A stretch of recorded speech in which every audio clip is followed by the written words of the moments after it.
but like, here I am finding myself having these thoughts as I'm talking to her that like, I think they'd be way better off without me if I just didn't even exist anymore. And I ended up having like this breakdown in the bathroom with her. And I started just crying like uncontrollably. And that's when I blurted it out loud. And I said, well, you know what? Maybe you guys would just be better if I just killed myself. And I turned around and my daughter was standing in the doorway. Hey, what's up? It's your boy Burf, aka Chris Burfield. So this interview you're about to watch with Dr. Justin Mosley and myself, I revealed one of my deepest, darkest secrets on this web class, and it's something I have not shared with anyone. The only people that knew about it was my wife and daughter, and it's something that I'm ashamed of doing, something I'm ashamed of thinking. But lucky for me, I had the right people in my life to help pull me through it. So you're going to learn all about that, and you're going to learn from Dr. Justin how you can rewire your subconscious mind so that you can set yourself up for ever increasing levels of abundance and success in your life and in your business. This interview, I've been getting messages ever since we did it live yesterday. I've been getting messages saying like, that was absolutely fire, and thank you for sharing that, because a lot of people need to hear it. So again, it's a secret that it's something I'm not proud of, but I'm on the other side of it, and things are good. Things are great. Things are getting better and better every day. So, hey, check this interview out, and we'll catch you on the flip side. I'm excited for today's call. This is the first like official webinar like I've done, I think, since 2019. Matter of fact, I did my first Facebook Live since 2019, just the other day, like on Saturday. And I wanted to bring Dr. Justin Mosley on because he's really helped me tremendously over the last few months. I went through a pretty dark time between 2020 and 2021, and I'll get into some details on that in a little bit. But, hanging around with Justin, Dr. J, has really helped change my mindset on a lot of things. I kind of got caught into a really negative downward spiral, and between him and some of my good friends like Dr. Tabor Smith and Dr. Chad Woolner, they helped pull me out of that. And I realized just how powerful, our subconscious minds can be. So I was on a call with Justin last week and had some genuine questions just about the subconscious mind, and the stuff he was talking to me about. I was like, damn, I'm like, dude, this is like really good. Like, this is stuff that I don't normally hear from, like, personal development people and stuff like that. And I wanted to bring him on and, ask him some of those same questions I was asking him on that call so that he can share this information with you guys as well. So Dr. Justin, thank you by the way, Dr. J is actually, he's a TEDx speaker. He's a transformational and business coach. And he owns a successful chiropractic office in the Nashville area. And he's just an all-around good-hearted person, and he's the type of people that I want to surround myself with. So Dr. J, thanks for being on this call with me today. Yeah, thanks for doing this, brother. Hey, this is my wheelhouse. I love talking. We could talk about this for hours. We won't keep you guys that long, though. Unless you guys want it. That's right. Yeah, we'll keep going. Right. So just, if you would, just kind of start off just by filling everybody in on who you are and, what led you into, like, you're a chiropractor, but now you're helping people make major breakthroughs in their life and their business. So just kind of, if you could just let us know who you are and how that transpired. Yeah. So Dr. Justin Mosley, my wife is a chiropractor as well, Dr. Courtney. We practice just outside of Nashville, Hendersonville, Tennessee. And we started our practice in 2012. So just celebrated our 10-year anniversary. And yeah, life was good. We had built a great practice, lots of families, living my purpose, helping people, making a difference. And then in 2018, everything changed for me. Went on a whitewater rafting trip and had a near-death experience. The raft flipped over. I got trapped underneath the rapid and got wedged between two rocks. And the last thing I remember is I'm not coming back up. And everything just went black. And then everything went bright white. It was the most peaceful, serene feeling that I'd ever felt. And then thankfully I hear a voice that said, wake up. And thankfully I did, because I came back to consciousness and I was trapped underwater, wedged between two rocks. And I tried to push and I didn't budge. And I pushed and I pushed. And thankfully my adrenaline kicked in. I pushed hard enough. I was able to break a buckle on my life jacket that was actually pinned underneath one of the rocks. Floated to the top just in time, gasped for breath, got swept down the river. At that point, I mean, adrenaline's pumping and I was rocked. And we all question our purpose in life. Like, why are we here? But after that, I asked a different question. I was like, why am I still here? Because things could have been different in that moment. What if I didn't hear the voice that said, wake up? What if I wasn't strong enough to actually push and break myself free? So I was like, I know that I'm called for a bigger purpose. And again, I was living my purpose. I was helping people. I was making a difference. But what I realized, yes, I was living my purpose, but I was playing way too small. I knew. And one of the questions I asked myself after that was like, is this the legacy you want to leave? Like if it all would have ended in that moment, is this the legacy you want to leave? And my answer was no. I knew I wanted to make a bigger impact, to help more people, make a bigger difference. So that's what kind of caused the shift for me. I went from, okay, I stepped back. I was like, man, if money wasn't the issue, if I could just help people and something that brings me joy, what would I do? I was like, I just want to put out content on mindset and personal development, leadership. All those things changed my life. I mean, still got my first Tony Robbins book, Awaken the Giant Within, that I bought when I was 16. So I've been on this growth journey forever. And I was like, I just want to give that back to people. And I was like, I don't even know if anybody's going to listen. I'm just going to start putting stuff out. And it was 2020, the first of 2020, I actually started a Facebook group and it grew to 1,000 people in the first month. So I was like, okay, well, people are listening and they're wanting more. And from there, it's been blessed. I mean, I've done group coaching, one-on-one, mastermind retreats, speaking. I was blessed, like you said, to be able to speak at TEDx this past April. Yeah, that's awesome. And really just focusing on serving people and helping people. One, I love the subconscious mind because for my own self, that was a block for me. So as I found out how to overcome it, has led to a lot of success. But I feel, and especially with chiros, I love helping chiros because we get in our own heads and it limits what we're able to accomplish.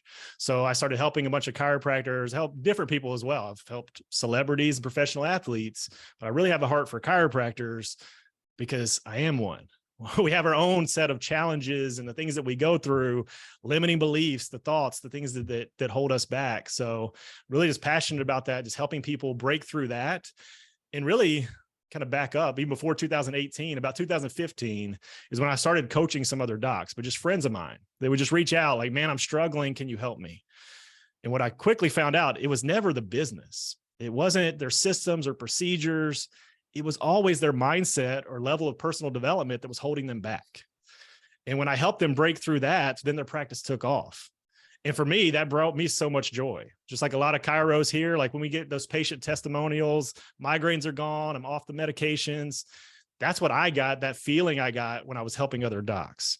So that's kind of been my journey. And I'm here to just continue to do that and expand and impact as many people as possible because life is a gift. Right. Well, speaking of that, like, I want to know, like, first of all, so you're trapped underwater. We'll just kind of go back to that for a minute. So you're trapped underwater and you realize at that point, you know, hey, I'm not coming back up, right? And then you hear this voice and then you awaken and you get out. Like, what was, first of all, how did you get out? Did you end up like dislodging yourself from that rock, or was there somebody there to like jump in and assist you with that? And second part of that question is, what was the first thing that like you felt or went through like right after you were quote unquote, you know, rescued or freed from that situation? Yeah. So no one even knew. There was, I think, 12 of us in the raft. No one even knew because there was hundreds of people there. And it was like a scene from NASCAR. There were people lined up on the banks just cheering for people to flip over. Like they were like wanting to see people really? flip. Because it happens all the time. And like they even tell you, like when you flip over, it happens. You just lay there and you'll float back to the top. You'll float down. You'll get over to the side.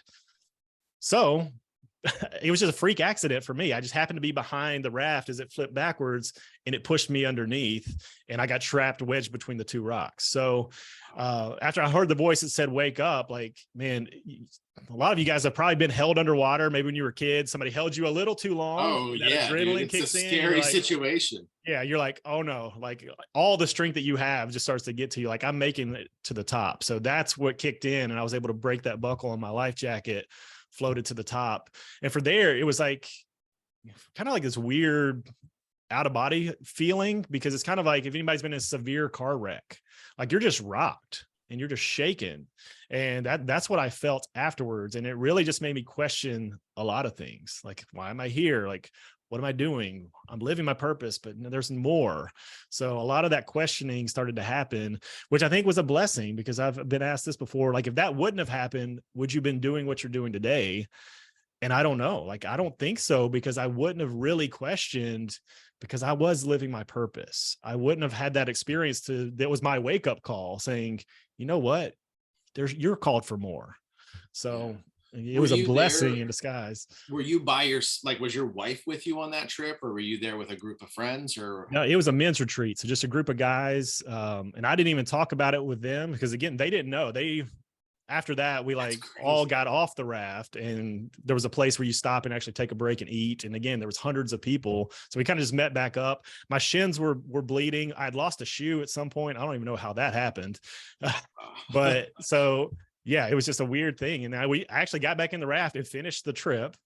And then we drove back from the trip. My wife picked me up. I didn't even talk to her about it. There was a long time. Like I was just processing, like, what actually just happened? So it wasn't for a while. And my wife really didn't know the severity of it until I actually started sharing my story publicly, podcasts, different events and stuff. Really? Wow. Yeah. Cause I didn't want to freak her out at what actually happened, but yeah, no, I understand. Yeah. That's what, so like, so did you start making that shift like immediately when you came home, or did it take like still like weeks or months for you to like finally say, hey, look, I know what I'm here for now, and this is what I'm going to do? Yeah, I think internally there was a shift that happened immediately, but I really didn't know what that looked like. Like I knew there was just something more, but I didn't know what that looked like. So I took the time to process, a lot of journaling and figuring out, okay, praying, meditating on, okay, what am I here to do? And again, it just kind of organically happened to, hey, I just want to put stuff out that helps people. Thankfully, people leaned in and wanted more of that. But there was a period of just me, hey, really soul searching. Like, okay, I know there's more, but what does that look like? Right. And was it, so you had mentioned earlier that like back in 2015, you were kind of like helping some friends. People were reaching out to you saying, hey, I'm struggling in this area of my practice. And then you kind of realized that, it's not their systems, it's not their procedures. Because really, I guess it's kind of like chiropractic, like all techniques work, right? Yeah. But like, it's the intent behind it. Like is that what made you decide to focus on like, okay, I got to help people like rewire this subconscious brain so that they can start attracting success, because they were maybe self-sabotaging otherwise? Yeah. And I've studied success and high performance, like what makes people successful, for years. And I've been a part of coaching companies, and there's a lot of them out there in chiropractic. There's MLMs, different things where everybody can get the exact same systems. They get the exact same scripts. They get the whole package. But why do a certain percentage of them do really well? And then there's a certain percentage of people that don't do well with it at all. Mm-hmm. And the people at the top are saying, no, just do the system. It works. Well, no, there's something going on with them that needs to change. And again, I started helping chiros, but then I even went into the corporate space, doing a lot of corporate speaking and training. But then I was speaking at an event this past year, and I was at the event, and there was a vendor that was actually speaking, and he had this machine. It was $30,000 for this machine. And he was talking about how you can add it to your practice. And he was like, this isn't like the other things you've bought before. They're just collecting dust in your closet, which a lot of people have been there. He's like, this one's going to be different. At 30 grand, it's going to make you money, all this stuff. And I started thinking then, I was like, man, if these people would take some of that money and invest it with me and actually become the person they need to become, they don't need that machine. Because it's not the next machine, the laser, the PIMF, like all those things, which if you have those are great, but it's not those things that are going to make you successful. You have to become the person that's going to be successful. Success doesn't come to you, it comes from you. It's all about who you're being and not what you're doing. And take some notes on that. So success doesn't come to you, it comes from you. Yeah. So that's where like, I really got the heart to like pivot back. Like I really want to help chiros because there's so much stuff out there of just like, what's that next thing to add to my practice versus no, how can I shift? Because businesses are always, no matter chiro, anything, businesses are limited by the level of personal development of the leader. So the mindset, personal development of the leader is going to hold the business back or propel it forward. So I want to help people make that shift so the business propels forward.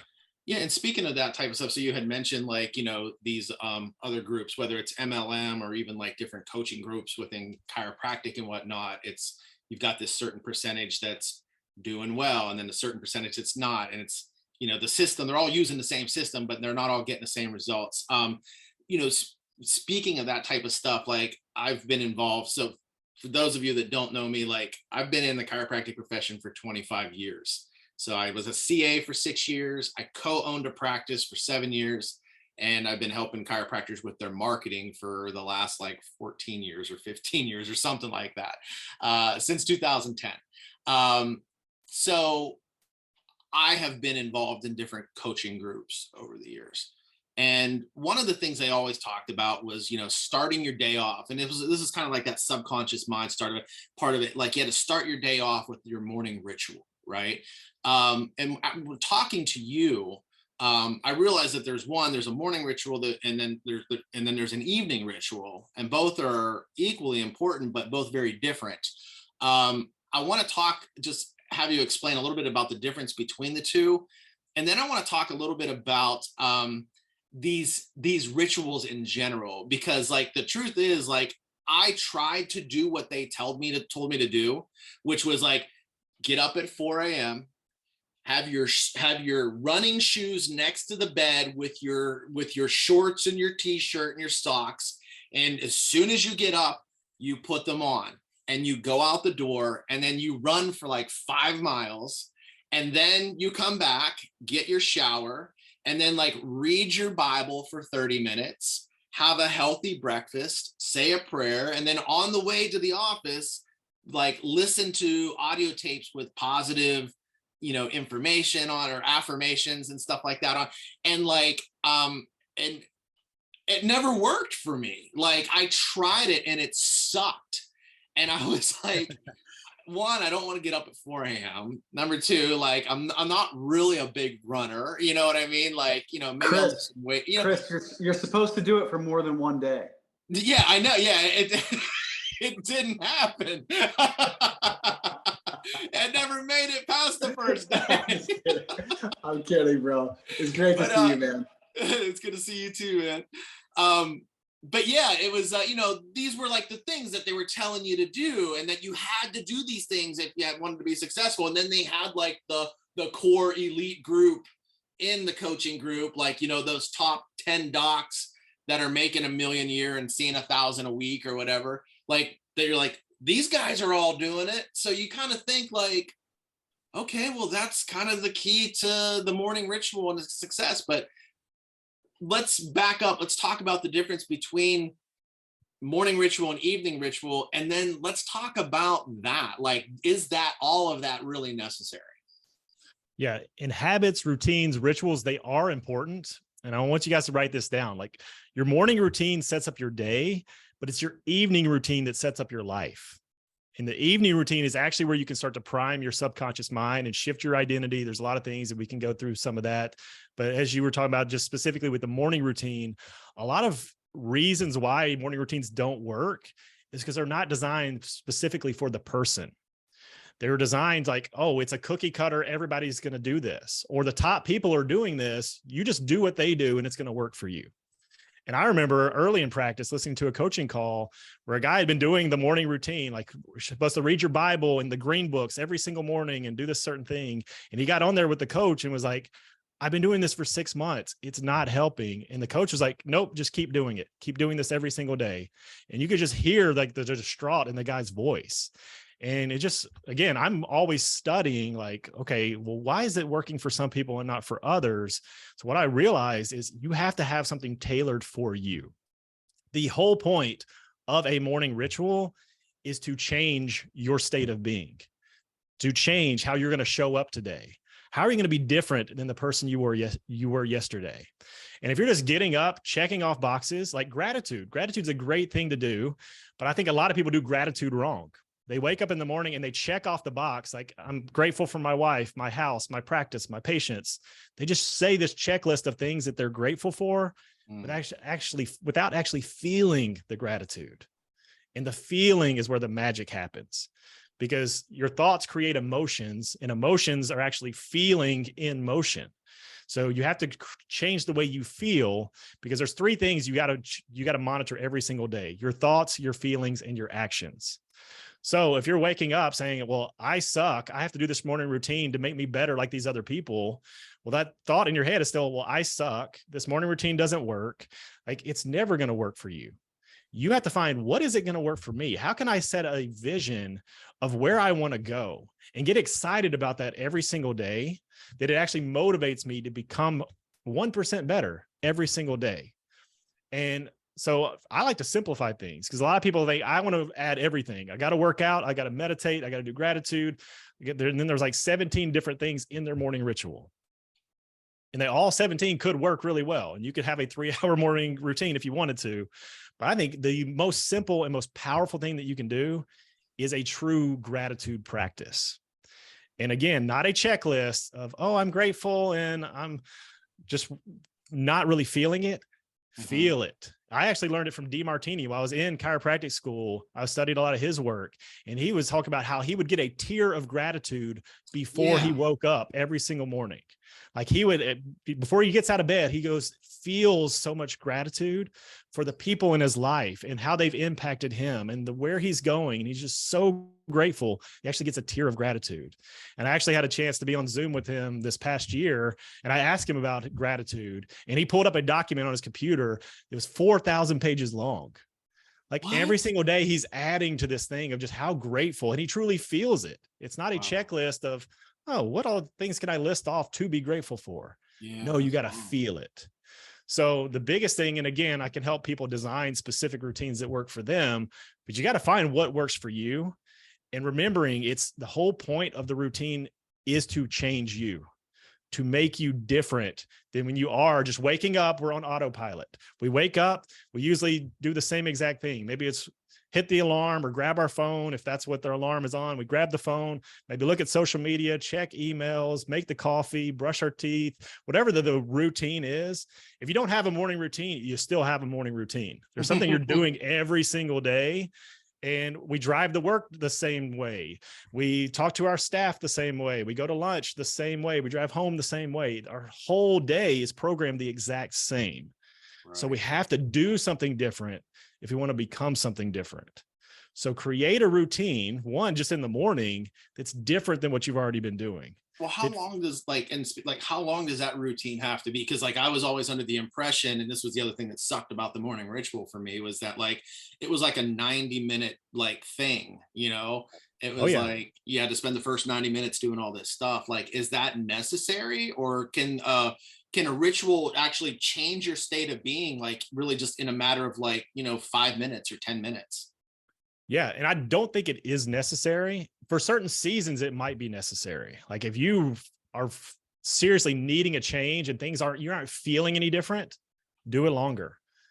Switch things up, but do it longer. But I think, you could take 5 minutes of gratitude, even 2 to 3 minutes of really feeling gratitude, 5 minutes of prayer and meditation. And again, a lot of times, think about your prayer life. For those of you guys that pray, is it become routine and mundane? Are you actually praying and actually feeling the love and from our creator and the gratefulness to him? Like, man, it's all about the feeling again. So if you create the feeling within 3 to 5 minutes of gratitude, 3 to 5 minutes of prayer and meditation, just doing that can be all you need. Like, I can change my state immediately now because I can change the way I feel, which is going to change the way I think and the actions that I take. So again, it's all about being able to change the way you feel and in the way you think, which I know we're going to go more into. So that's really the purpose of the ritual, is just to change the way you're feeling and your state of being for the day. Yeah. And then at night, when you said earlier, you're doing more or nightly rituals to set up your life. Like, what does that look like for Dr. Justin Mosley? Yeah. And just one last thing on the morning routine, because I know a lot of you guys have probably done those before from a state of scarcity. I'm not where I want to be. So it's set the mindset of, I suck and this routine is going to make me better. Versus having a routine like, I'm freaking amazing and this routine is going to get me energized to go out and crush it today, make a difference, transform lives. So that's a different mindset shift. To actually doing the routine, you're going to get a completely different outcome. No matter what routine you do, you have to make that shift right there. But then switching over to the evening routine, that's when you can actually prime the subconscious mind. And again, I started studying this, I think, even before chiropractic school, just like what you put into your mind before you go to bed, your mind actually processes that. So I didn't study very much, but I would study right before I fell asleep because I knew the power of studying it and putting it into my subconscious mind. I know Dean's here. We got some people that went to Life. We had OSCE, like the OSCE exam. I'm sure it was different, called something different at other schools. I remember the way I learned the actual stuff for the test, I voice recorded it, and then I just listened to it as I fell asleep. And I let my brain just process it, and I learned it that way. So if it can do that to learn, think about what it can do to actually better your life. Because one of the biggest things that holds people back in life is the story they keep telling themselves of why they can't have what they want. There's a story that plays in our head that we have to rewrite that story. And one of the keys that I like to use is visualization, but I like to call it mental performance. I think visualization is too vague, just trying to visualize something. Again, you have to really feel it. So mental rehearsal, actually rehearsing, what is it like to have the perfect day for you? How many patients would you see? How much money would you collect? What would it truly feel like if your dream practice came true, or your dream business, or your dream relationships? What would that truly feel like? And then create a mini scene before you fall asleep and actually feel that. Hear your spouse telling you how amazing of a spouse you are and how they just enjoy life with you. Hearing your kids saying, hey, I'm proud of you. Thank you for being an example for me. Whatever it is for you that you want to create a scene in your mind, a short scene. It doesn't have to be long at all. And you repeat that before you fall asleep, and your subconscious mind will actually start to process this. And again, I love the science behind this too. I mean, there's a couple studies that I really love. One was Ohio State University took basketball players and separated them into 3 groups and had them shoot foul shots. So one group, they were supposed to shoot foul shots every single day for 30 days. The second group, I don't want you to touch a basketball. Don't shoot any foul shots at all. Third group, I don't want you to touch a basketball, but every single day, I want you to visualize and truly mentally rehearse shooting a basketball. Feel the weight of the ball mentally. Hear the sound of it as you're dribbling it. Feel what it feels like to make the shot. See it going in and hear the sound of the net as the ball goes in. So the more you can actually use all of your senses, the more powerful the visualization is. So mentally rehearse that every single day for 30 days. At the end of 30 days, they took the 3 groups. The one that shot foul shots every single day got 24% better. The one that didn't touch a basketball didn't get any better. But the one that didn't touch a basketball but mentally rehearsed got 23% better at shooting foul shots. Only 1% off the people that physically shot foul shots. So that's how powerful our mind is. Science has shown now that your mind can't tell the difference between something that's real and something that's vividly imagined. And another study I really like, they did with people that couldn't play the piano, and they taught them how to play one-handed piano. So they wanted them to do these exercises, and they took one group, had them actually play, and the next group, they had them just mentally rehearse. Don't move your hand, just feel what it feels like. And they actually did functional MRIs on their brain, and they showed the same area of the brain was firing when people actually played the piano and people just mentally rehearsed playing. And at the end of that study, I think it was a 6-week study, both of those groups got the same level of proficiency in being able to play the piano. That's wild. So it's all about mental rehearsal is one of the most powerful things that you can do. The problem is most of our time we're mentally rehearsing how we don't want things to go. And what does that do? It attracts more of what we don't want. So we have to be proactive and actually mentally rehearse the life that we want to live and feeling how it feels to actually have that happen. So when you're doing your nightly ritual, are you then like, are you doing it like right before you go to bed or as you're laying in bed? And are you like getting that feeling of what life is going to be like tomorrow, a year from now, 5 years from now, that sort of thing? Is that what you're visualizing? Yep. So mental performing, I guess, or mental. Yeah. And I'll give you a real life, because this is how things can manifest. This is a real example that happened in my life is, and one of the things I have people do is write down, and you guys can do it, put a line down the middle of your page. On the left side, I want you to write, what is your current reality? What are the things you actually want to shift in your life? Maybe you're not collecting enough money in your business. Maybe you're not seeing enough new patients or new leads, whatever the things are in your current reality you don't want. And then with your spouse, with your kids, all the things in your current reality. And then on the other side of the page, right side, I want you to write, what is your preferred reality? How many patients you would see, how much money you would collect, are you traveling? Are you spending more time with your spouse, more time with your kids? What does your preferred reality look like?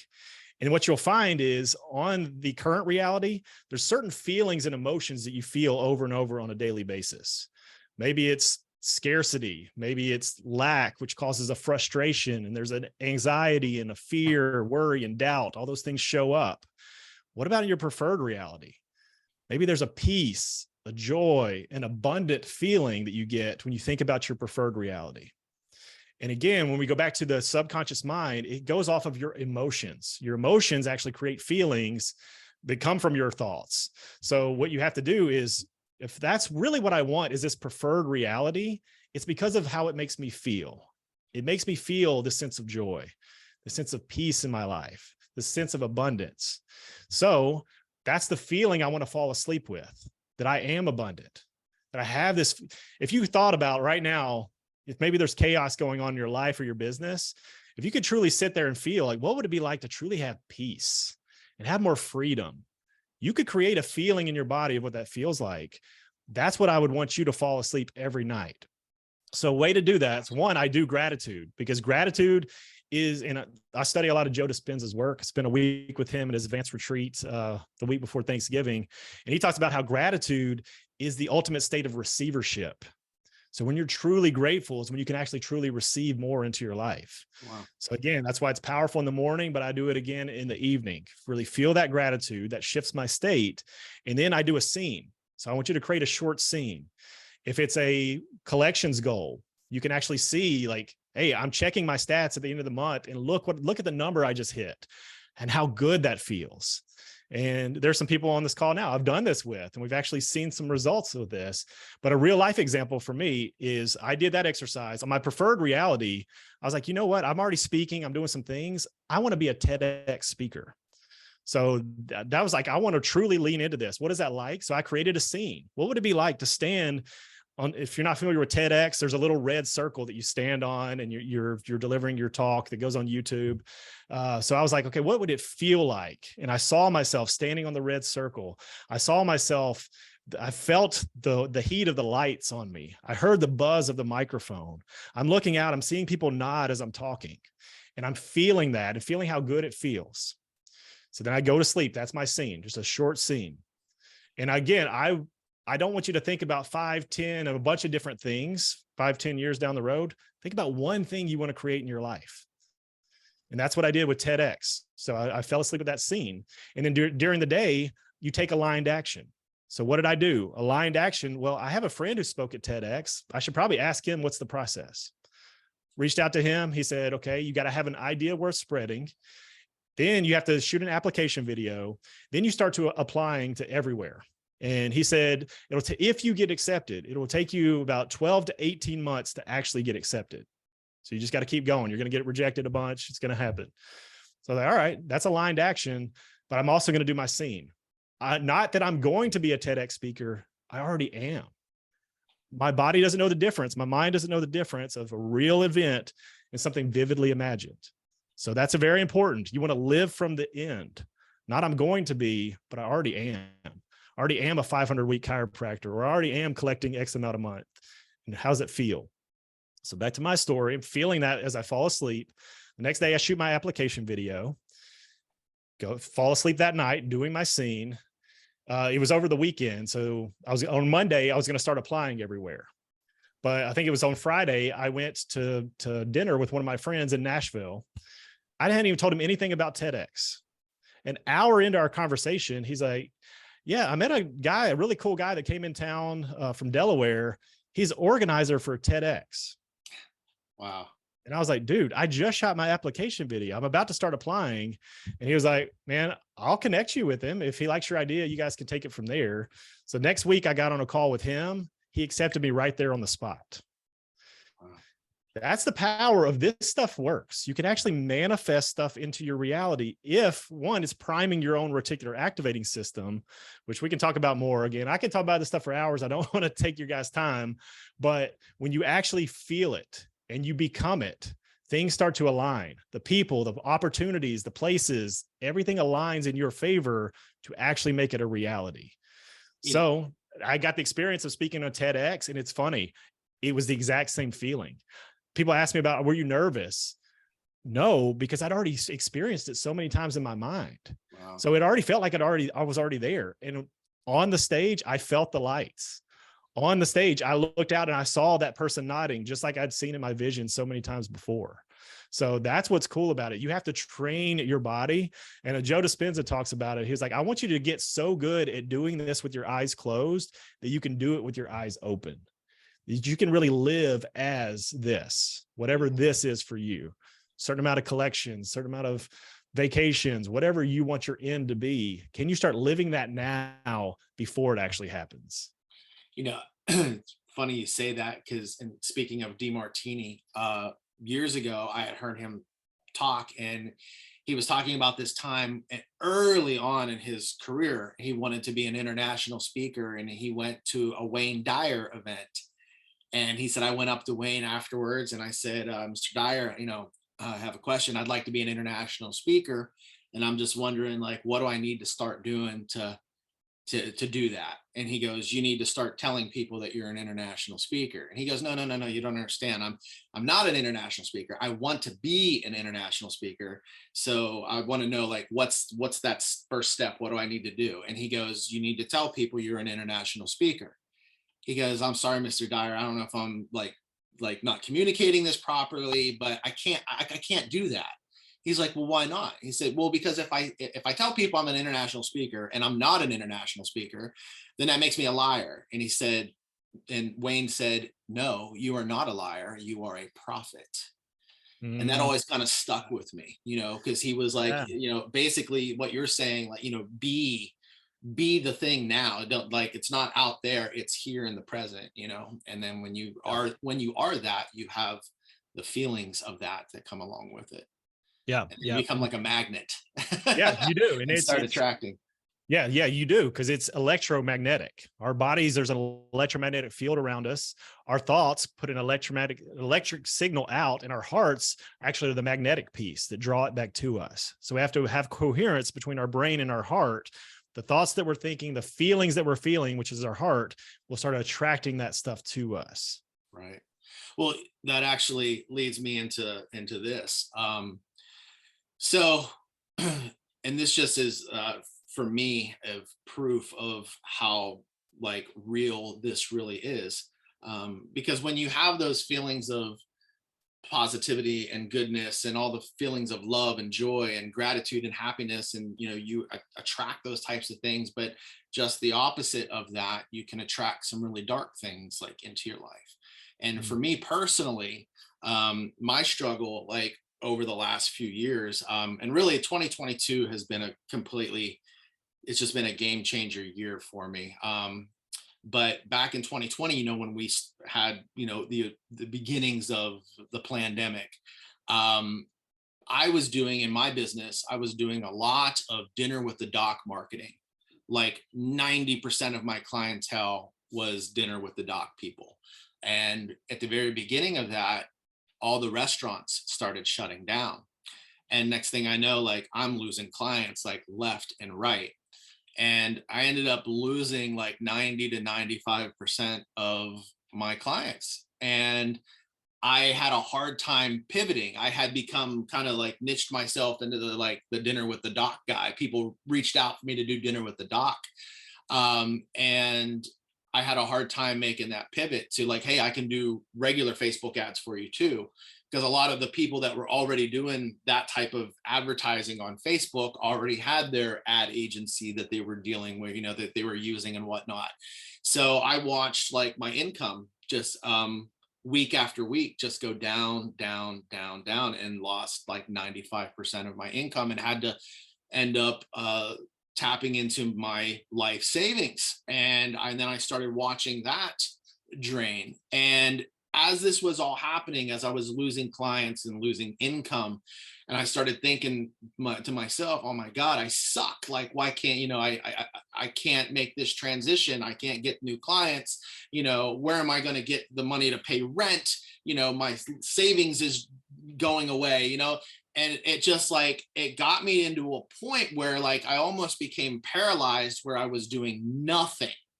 Like where before I was like a content marketing machine, I just got so, and that's what drew a lot of people to me initially was the amount of content that I put out, whether it was through email or video marketing or Facebook ads or, just all of that, just even just reaching out with my contact. And I stopped everything. I just became paralyzed and became like, I had like a big pity party, basically, is what it boiled down to. And it was like, woe is me. Nobody wants to hire me. And then the other thing was there were other agencies that were like doing it cheaper than me. And like, I was like, people don't want to pay my price. They want to go with the cheaper guy, even though the cheaper guy probably isn't the best thing for them. And I'm having all these, thoughts in my head.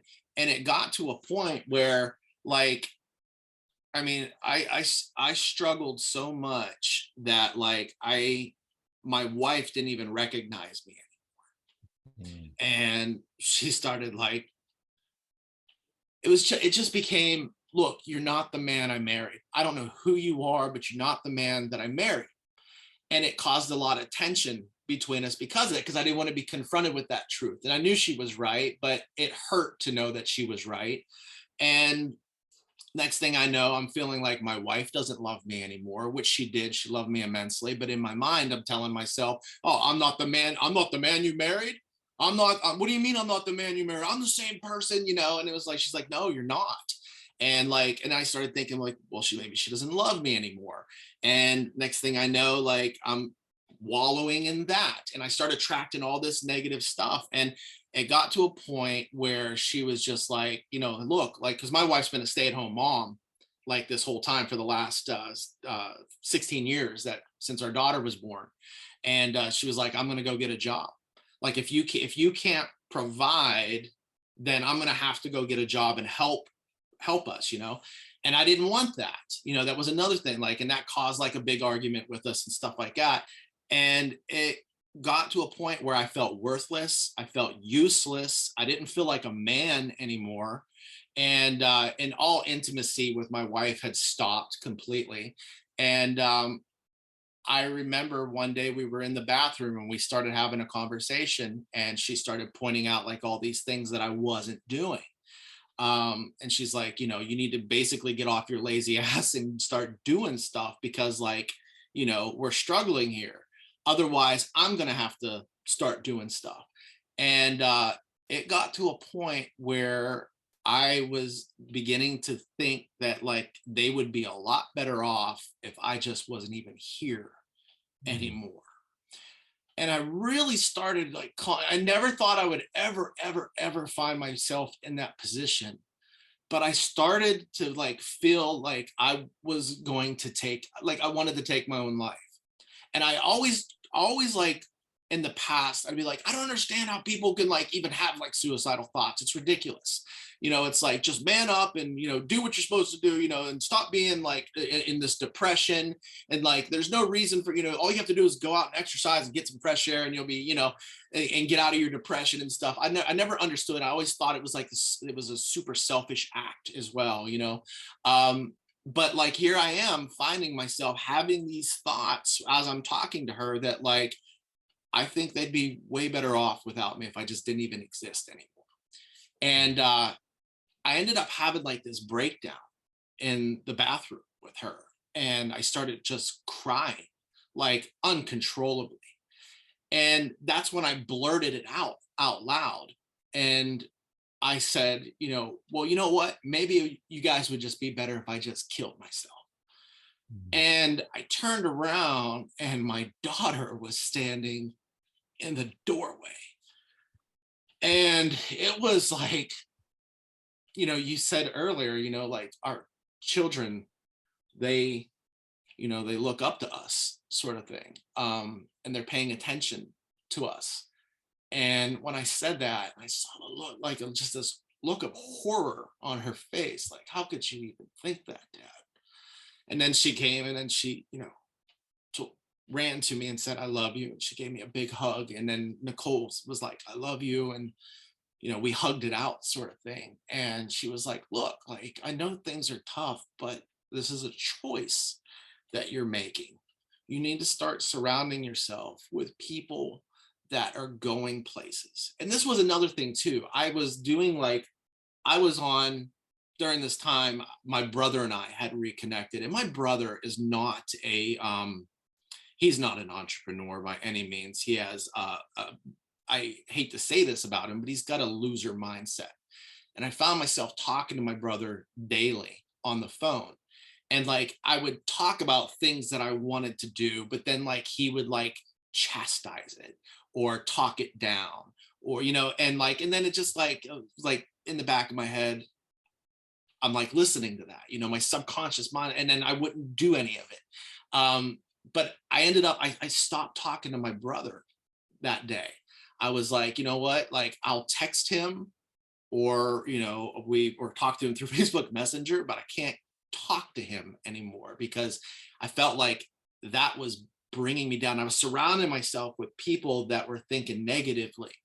And it was because of friends like Tabor Smith, Dr. Tabor Smith, who's on here, and friends like Chad Woolner, and having conversations with these guys who had a positive outlook on life and like were wanting to do big things in their life and in their business and have an amazing family. And it was like starting to like have more conversations with those guys. And Chad was like, even like, dude, let's look at what's going on. Because I had kind of told Chad what was happening. And I told him like what I just told you. And Chad's like, well, let's look at your business, man. What are some things you can do to pivot? What are you good at? I know what you're good at, but what do you think you're good at? And he just got me back, helped get me back on track. And then meeting you, like we've known each other for years, but actually, having like a weekly call with you and talking about, these things, the impact that you want to make in people's lives and stuff. It just like, everything just helped. It just helped tremendously. And I was able to get out of that funk by surrounding myself with like-minded people, which, I knew that. We all know that. Surround yourself with like-minded people. But when you get into that position where everything around you is falling apart and you start thinking about all the negative things that are happening, it just sends you into this downward spiral of negative thinking. And it's hard to break out of that unless you have like people that actually really do love and care about you, and want to see you have your best interest in mind. And that's one of the things that I've picked up with you.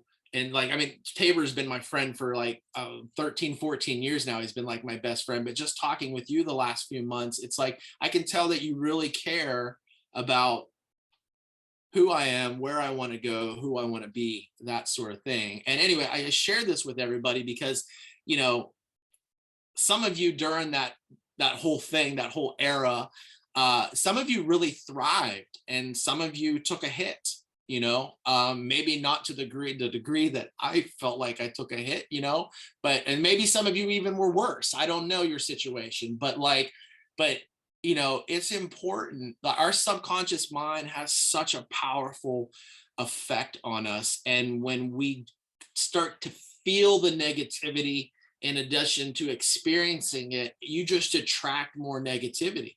And I now understand how people get to a point where they want to like take their own life because they feel like such a loser and they're contributing nothing back to society. So I just want to say personally, like, thank you and thank Tabor, who's on here now, I know, for just being there for me. But anyway, I wanted to share that with you guys because like what we're talking about here is extremely important for your success in life. Yeah. And first off, thank you for sharing that, for being vulnerable and open enough to share that. And I think everybody on this call can resonate at some point. In fact, drop a 1 in the chat if you felt the funk that he's talked about. It doesn't have to be severe as what he went through, but who's felt the funk before? We all have. Yeah. Yes. One's coming in the chat. Absolutely. Everybody feels the funk. So let's go into what actually happens, because it's not just our thoughts. So our conscious mind is thinking, but our subconscious mind is feeling. So you had both of those going on. You were thinking about, okay, look at what's happening. I'm losing clients. I'm seeing my bank account dwindle. You get that feeling of how bad that feels. And you keep thinking every day you wake up and you see more clients are gone, more money's dwindling, that feeling of, oh, I'm worthless, I'm a loser, why can't I provide? Like all these things and all those questions that you mentioned just solidify the fact that you feel that that's who you are. You identify with that. And this is why positive thinking doesn't work. Positive thinking is obviously better than negative thinking. But if you're feeling that, you're looking at the bank account and it gives you this feeling of lack and scarcity every single day, but you tell yourself, oh, it's all going to work out. It's going to be better. And I'm strong, I'm powerful, I'm confident. And you do some affirmations, but every day you're seeing that and you're feeling that. Your feeling trumps the thoughts every single time. So that feeling gets anchored inside of you. And a good example of how powerful our feelings are and they can get anchored, let's say, morbid example, but let's say we got Mary. Mary's mom dies, and Mary's very close to her mother, so very emotional. So it's all about emotions, very emotional time. But at the funeral, everybody comes up to her and just pats her on the shoulder and say, you know what, it's going to be okay. You know what, it's going to be okay. But she's feeling that intense, sad emotion that every single person, kind of that same pat. And maybe they say something a little bit different, but they pat her on the shoulder. You know what? We're praying for you guys, whatever. The same thing keeps happening over and over. It becomes an anchor into her nervous system. So then all of a sudden, 6 months, a year goes down the road. Mary's having an amazing day. She meets somebody in the grocery store, comes up to her, same exact pat, just pats her on the shoulder. Hey, how have you been? Triggers that exact same emotion that has been anchored into her nervous system, and all that emotion comes right back. The tears start flowing and she has no idea. Like, I was just having an amazing day and this person just said, hey, how are you doing? But that emotion got anchored into us. So that's why we have to be aware of our emotions. So number one, we got to figure out, okay, what are the emotions right now that are driving me?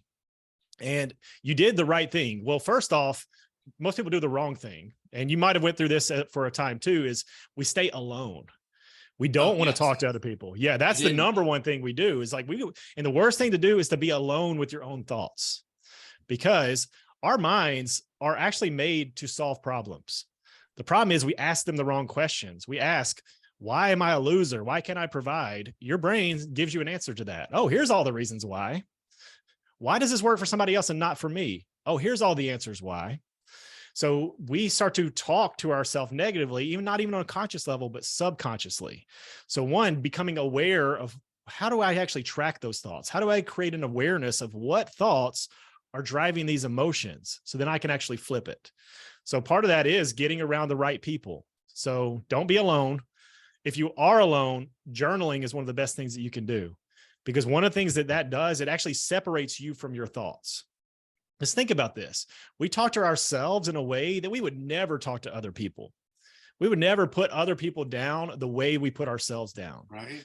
But by getting those thoughts down on paper, you actually separate yourself from the thought and kind of desensitize that emotion. And you can actually look at it and be like, why am I even saying this? This isn't true. This isn't who I am. I would never say this to someone else. So then I can actually hold every thought captive. I can actually say, you know what? I don't choose to believe that. I'm going to believe something different. And then next step, like you did, you reached out to Tabor, to Chad, the right people that can actually lift you up. And there's a frequency and there's an energy that actually, I talk a lot about energy and frequency that just raises everybody. And it's funny, there's some docs on here that were just in the last mastermind group I ran. And one of the guys that was in that just rejoined the group that I'm about to launch. And he was like, I can't even explain it, but I know when I'm in the group, my collections were higher. And we started talking about it. That's because the energy and the frequency, we all just lifted each other up. That's the power of being around the right people. So you felt the difference when you're around the right people. The problem is a lot of people get around the wrong people, which you explained with your brother. You get around the wrong people. It might feel good to have somebody to talk to, but a lot of people don't even realize that person's just bringing them down even further, Right. and down that rabbit hole. So you did the right things, get around the right people, get around the positive people, but then it's creating the vision. Because a lot of times you lose vision. You start to believe this downward spiral, that's the new you. This is who I am. We got to set a new vision of, you know what? This is who I'm going to be. This is who I am becoming every single day. This is how I wake up. This is who I'm going to become. And what's cool about it is we've all had successes of some point in our life. Like you mentioned, you were the marketing guru. Like you've been that. And a lot of times we separate and you're like, but I'm a shell of that now. No, that's a thought that's trying to say that. No, that's still who you are. You just have been hiding behind this mask. We got to freaking pull you out of that. Right. So what can you do? So part of that is being in that, and I think everybody can relate to this, that scarcity mindset, that fight or flight. What does all that do? That puts you into your reptilian brain, the hind brain, just fight or flight, just trying to survive, just being in survival. That takes you out of your creativity. And I think, Chris, you can speak to this. Were you out of your creativity for a long time? Because I know you're a very creative dude. Absolutely. Yeah. It was nowhere near what it was, but since making since breaking out of that, like now I have like all these creative juices that are flowing again. And 2023 is just going to be a huge year for me. Like I can feel it, but there was no creativity. Yeah. And that shift comes from you're shifting back into the frontal lobe. The frontal lobe is where your creativity lies. So you have to get out of this scarcity. So how do you do that? That's where it's so hard. When I'm visually seeing my bank account drop, I'm tapping into my savings. How can I feel differently than what I'm seeing? This is giving me what I'm actually seeing and feeling. So the problem is we see the bank account, we feel the feelings, we take actions based off of scarcity. The hardest thing to do, but what you have to do in that moment is I can see the bank account dropping, but I'm not going to be afraid and feel those feelings. I'm going to get excited about the opportunities that are coming my way, because then you can get resourceful. Then you can shift it. Then you can reach out to the right people. Then you can make the right contacts. All of a sudden, 2 new clients want to sign up with you that you wouldn't have even seen in your awareness by being in that scarcity state. So you have to shift it, not feel the energy and emotion of things dwindling, but feel that excitement of the possibility of what you're about to create. And when you can get yourself into that state, you create new energy. You tap into those creative juices, and all of a sudden, which seems like magic, things start to happen in your life. New clients reach out to you. Like all these things start to happen. Patients start to call in and want to sign up for care that you thought that were going to be gone forever. Nope, I want to sign up. I want to get my family started. Like all this stuff happens from the energy you put out. Everything is energy. So it is one of the hardest things to do, but the most powerful is when things aren't going your way. You can't feel that feeling of lack, worry, doubt, all of those emotions. You have to create a bigger vision of who you are and how and what you're creating. And you got to feel that energy every single day. And that's where the power of a morning routine needs to shift you into that energy, get you out of the funk and into the energy of, hey, I'm going to create amazing things today. And when you show up like that, and then you solidify that with your evening routine, before you're going to bed, you're actually seeing your bank account rise. You're hearing conversations with clients want to get started with you. You're actually seeing, maybe use Care Credit in your office. You can see them actually getting approved. You say, oh, they're approved. Whatever it is, you're visually seeing it and feeling that. You can't be depressed and in true gratitude at the same time. So when you shift back over to that gratitude, you start to receive these things into your life. So I hope that's helpful specifically to your situation too. Did you feel like you felt that shift in energy within you, surrounding yourself with the right people? Now, because you're kind of removed from that situation, you're on the back end of that, but Right. looking back at it, do you feel like, oh, there were certain things along the way where there was that energy shift, and because of that led to where I am now? Oh yeah, for sure. Like, I mean, I think like in a weird way, like the part of the catalyst of that was like saying like voicing out loud, maybe I'd be better off I just killed myself. And then seeing the look on my daughter's face, when I said that, and then just feeling the love that came from her and my wife immediately after that. Like that was like kind of that initial like shift in energy for me. Like I felt loved again, and I felt like I could actually like, even though I was wallowing in it at the moment, I felt like, oh my gosh, like they're right. Like I'm so much better than this. You know what I mean? So it was like just that initial shift. And then that was like because like you said, I became like a recluse. Like I didn't talk to anybody. You know what I mean? Like, I mean, Tabor and I hadn't had a phone conversation in probably a year. Like I kind of texted back and forth with him sort of thing, but like, just jumping on a few calls with him because he's like, hey man, I got a business idea, and just getting on the call and listening to him talk about his idea was like another shift for me. Cause I was like, that was something that was creating and not destroying, so there were like these little things that happened along the way for sure, Yeah. Absolutely. And I mentioned journaling. That's one of the most powerful things that you can do because, and I learned from Tony Robbins, which I think got it from Jim Rohn, but the quality of your life is determined by the quality of the questions we ask ourselves. Right. So we ask ourselves bad questions, we're going to get bad answers. So we're in that downward spiral. We ask the wrong questions and we get all the reasons why things are going to go wrong versus shifting it to how could this go right? How would I need to show up today to change it all around? Because the change can happen in an instant. So who do I need to become today to make sure I'm different than I was yesterday? Because if I'm different, I know I can produce a different result. Right. And if you sit with your thoughts, you'll come up with the answers, but you have to ask better questions. Well, and to like kind of end on some things here. So if you were to give like 3 solid pieces of advice that people can do right now to start, and maybe you've already talked about them, but like, what would be the three things that people could do, the 3 action steps they could do to start that rewiring of their subconscious mind for success? Yeah, I'd say number 1 is gratitude, getting yourself to truly feel gratitude, not checking off a list, doing a 5-minute journal and say, I did my journaling for the day. Like, no, feel gratitude and then practice that throughout the day. Shift your energy and truly feel it. When you're serving your patients, feel what it feels like that they trusted you enough to give you that money. Like feel grateful throughout the day. So that's number 1. Then I would say mental rehearsal or visualization, the way we talked about it.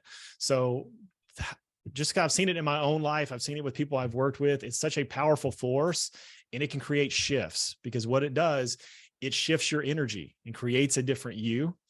And then I would say affirmations, which we didn't really get to dive into much today, but I think a lot of people do affirmations wrong because what do? They just Google what are the top 10 affirmations for success or abundance or whatever it is. And they just say these words that don't mean anything to them. And again, the whole point is to shift the energy for you. So you have to find affirmations specifically designed around the vision that you have and the goals that you've created for yourself, and create affirmation statements that actually shift your energy and make you go out and actually take action towards achieving those goals. So I would think those are the top 3, with a bonus being journaling that we talked about, because that really just helps you having a chance to process your thoughts and really create different meaning. And I think I learned it from DeMartini. Who knows where he got the quote, but he said, a short pencil is better than a long memory when it comes to actually figuring out how to process your thoughts. It's like, you got to get them down on paper and then you wrestle with your thoughts and figure things out. And what I learned from Jack Canfield was whenever you think it, ink it. So whenever you get a thought, write it down. Maybe it's a thought flash, like BJ Palmer talked about, some idea, something to post on social media, but maybe it's just a thought that you're like, why am I thinking that? Write it down and actually process, like, what does this mean? And you'll start to find a lot deeper meaning in life than just going through the motions. All right. So two things. One, you do one-on-one transformation coaching with people. Can you tell us, I'm going to put a link here in the chat if anybody wants to book a free call with you. But tell us a little bit about that. Like, what does that look like, and what do you actually work on? Yeah, for me, I love helping people achieve more in life, like figuring out like why. And I love like mission driven people. That's why I love chiropractors, because we all have a heart to serve, but then we limit ourselves of what's possible to us.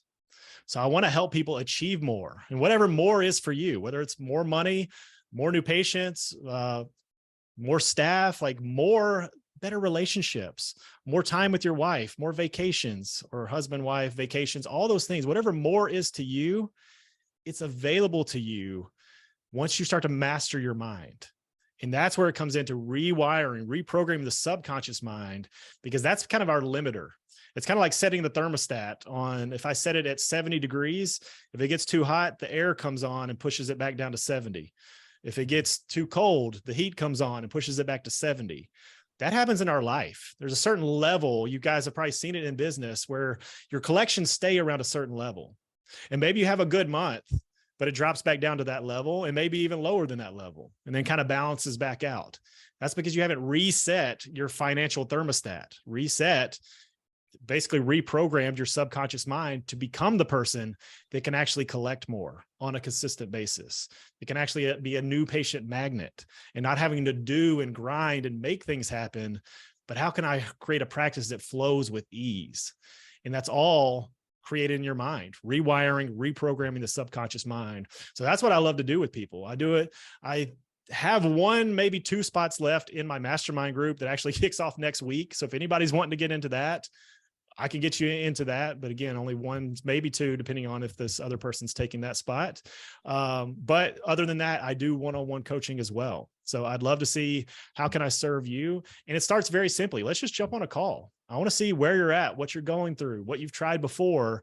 And again, there's no obligation to work with me. I just want to see what's going on in your situation? How can I serve you? And if it's a good fit, I'd love to work with you. Yeah, that's awesome.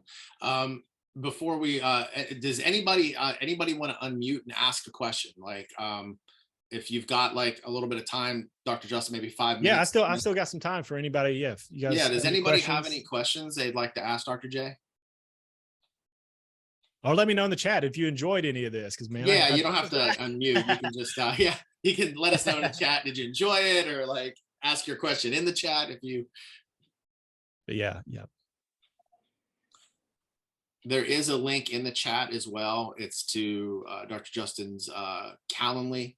So if you want to find out more about his mastermind, like he said, starting next week, there's 1 or 2 spots available. You can click the link and just book a call with him, and he'll fill you in on the details of what the mastermind is. It's his inner circle.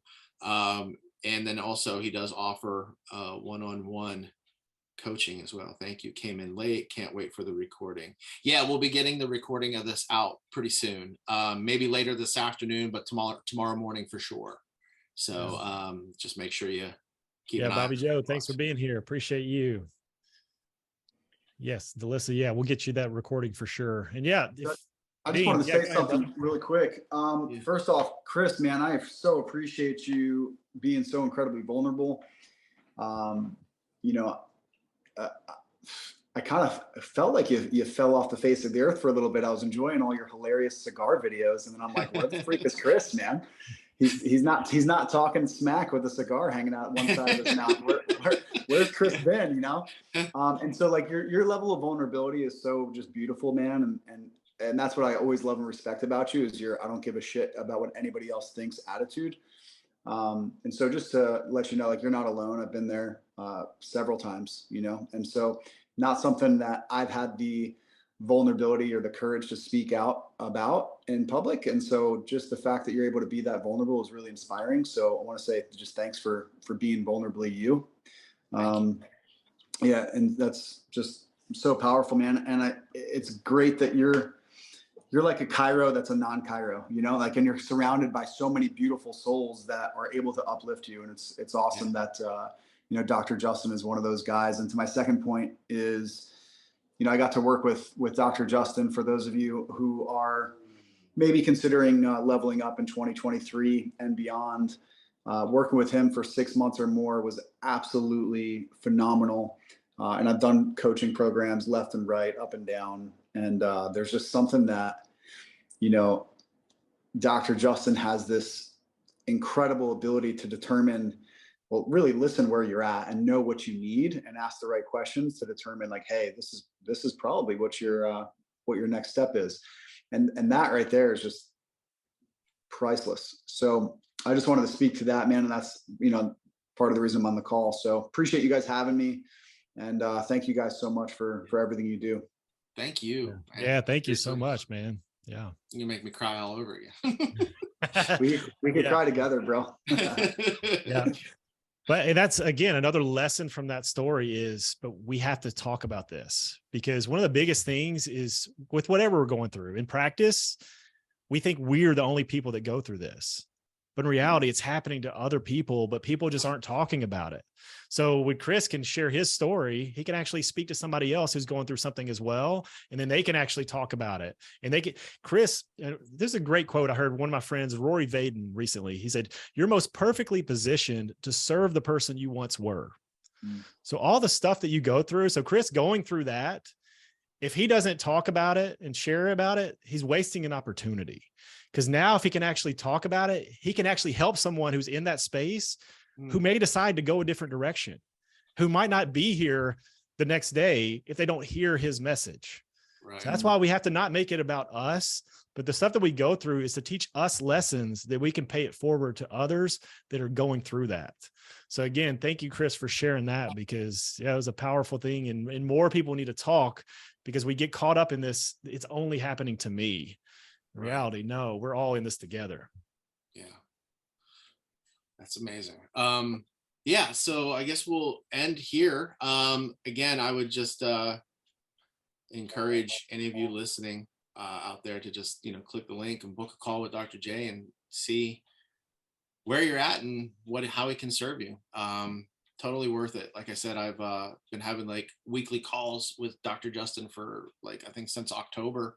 And it's been really just life-changing. So thank you so much for just being who you are. But anyway, I appreciate all of you taking time to be on here with us today. This felt good to kind of get back into like the swing of things. And that's another thing for those of you like Dean, like I felt like you fell off the face of the earth. I did, but I'm back, baby. I'm back. Right. So I'm excited for what 2023 has to bring. And thank you, everybody. And we'll get the replay out to you soon and catch you on the flip side. Thanks again, everybody. Thank you, everyone.